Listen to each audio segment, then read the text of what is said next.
ஓம் சாந்தி.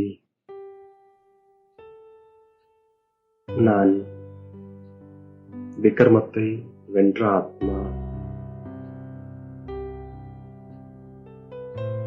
நான் பற்றற்றவனாக ட்ரஸ்டியாக இருக்கும் ஆத்மா. நான்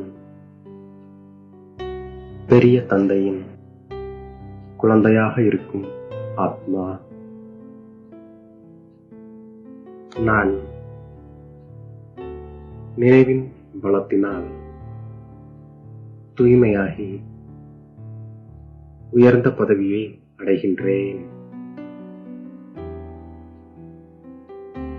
நாம் மாயையின் வியாதியால் பிடிக்கப்பட்டிருக்கின்றோம். அதனால் பயப்படாதீர்கள் என்று மருத்துவராகிய தந்தை மருந்து தருகின்றார். எனவே இந்த வியாதி அனைத்தும் குணமடைந்து விடுகின்றது. அதன் நினைவு அஞ்ஞானத்திலும் கூட நினைவு வராது என்று தந்தை நமக்கு தைரியம் கூறுகின்றார். இப்பொழுது நமக்கு சுகமான நாட்கள் வந்துவிட்டது.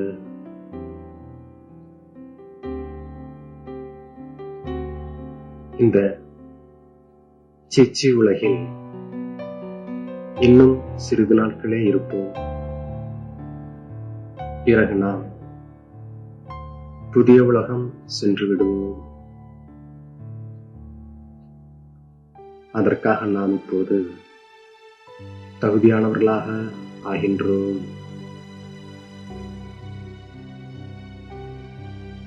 இப்போது தந்தை வந்துவிட்டார். மீண்டும் நம்மை சதோ பிரதானமாக ஆக்குவதற்காக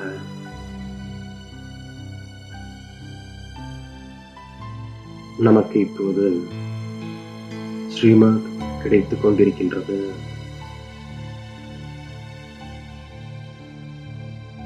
இப்போது நாம் தந்தையை மனதார நினைவு செய்கின்றோம்.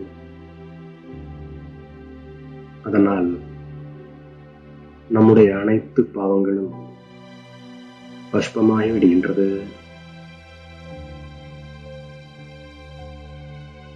நாம் உத்தம புருஷர்களாக ஆவதற்காக முயற்சி செய்து கொண்டிருக்கின்றோம். இந்த பழைய உலகத்திலிருந்து நம்முடைய நங்கூரம் எடுக்கப்பட்டு விட்டது. இந்த ஞானம் எல்லா வியாதிகளையும் வெளியேற்றுகின்றது. தந்தை நம்மை சாந்திதாமம் சுகதாமத்திற்கு அழைத்துச் செல்வதற்காக வந்திருக்கின்றார். நாம் இப்போது சுயதர்ஷன சக்கரதாரியாக ஆகின்றோம். தந்தையை மிகுந்த குஷியுடன் நினைவு செய்கின்றோம். எந்த விகாரமும் நாம் செய்யாமல் இருக்கும் பொழுது விக்ரமத்தை வென்றவர்களாக ஆகின்றோம். நாம் இப்போது மோகத்தை வென்றவர்களாகவும் ஆகின்றோம். இந்த பாரதத்தின் மாலை மிகவும் விசேஷமானதாகும். நினைவு யாத்திரைதான் மிகவும் முக்கியமானதாகும். மற்ற தொடர்புகளை விட்டுவிட்டு தந்தையிடம் தொடர்பை இணைத்துக் கொள்கின்றோம். அப்போது யோக அக்னியால் நம்முடைய பாவங்கள் அனைத்தும் பஸ்பமாகி விடுகின்றது. இது புருஷோத்தம சங்கம யுகமாகும். நாம் காமத்தை வெற்றியடையும் போது உலகத்தை வென்றவர்களாக ஆகின்றோம். நாம் நிச்சய புத்தி உடையவராக இருப்பதால் ராவணனை வெற்றியடைந்து ராமராஜ்யத்திற்கு வருகின்றோம்.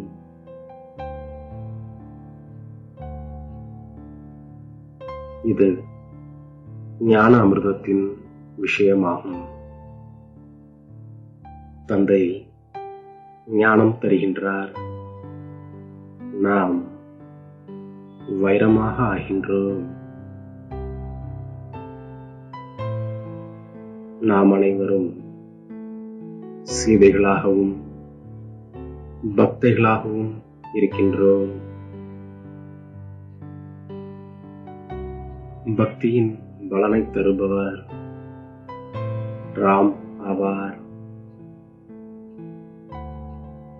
ஆகவே நமக்கு பலனை தருவதற்காக தந்தை வந்திருக்கின்றார். நாம் இப்போது முற்றிலுமாக பற்றற்றவராக மற்றும் ட்ரஸ்டியாக ஆகிவிடுகின்றோம். நாம் ட்ரஸ்டியாகி அநேக குழப்பங்களிலிருந்து விடுபட்டு விடுகின்றோம்.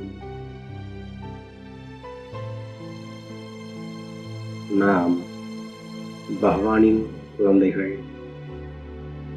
ஒரு பொழுதும் குழப்பத்தில் வர முடியாது. தேவதைகளின் குணங்கள் என்னவோ அவற்றை நாம் கடைபிடிக்கின்றோம். உள்ளுக்குள் என்னென்ன தீய பழக்கங்கள் உள்ளனவோ அவை அனைத்தையும் இப்போது நாம் விட்டு விடுகின்றோம். நாம் விக்ரமத்தை வெற்றி பெறுகின்றோம்.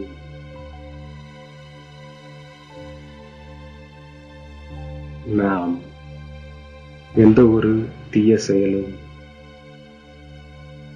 செய்யாமல் இருக்கின்றோம். வைரத்திற்கு சமமாக மேன்மையானவராக ஆவதற்காக ஞான அமிர்தத்தை பருகி மற்றவர்களையும் நான் பருகச் செய்கின்றேன். காம விகாரத்தின் மீது முழுமையாக நான் வெற்றி பெறுகின்றேன். என்னை சதோ பிரதானமானவராக மாற்றிக்கொள்கின்றேன். நினைவு பலத்தினால் பழைய கணக்கு வழக்குகள் அனைத்தையும் நான் முடித்து விடுகின்றேன். புத்தியை எனது என்ற சுழற்சியிலிருந்து விலக்கி குழப்பங்களிலிருந்து விடுபட்டு இருக்கக்கூடிய பற்றற்றவராக ட்ரஸ்டியாக இருக்கும் ஆத்மா நான். பெரிய தந்தையின் குழந்தையாக ஆகியிருப்பதால் உள்ளத்தை சிறியதாகவும் சிறிய விஷயத்தை பார்த்து பயப்படாமல் இருக்கும் ஆத்மா நான். என்னை தேடி கண்டெடுத்த இனிமேலும் இனிமையான தாயும் தந்தையுமாகிய பாப்தாதாவிற்கு கோடான கோடி நமஸ்காரங்கள். ஓம் சாந்தி.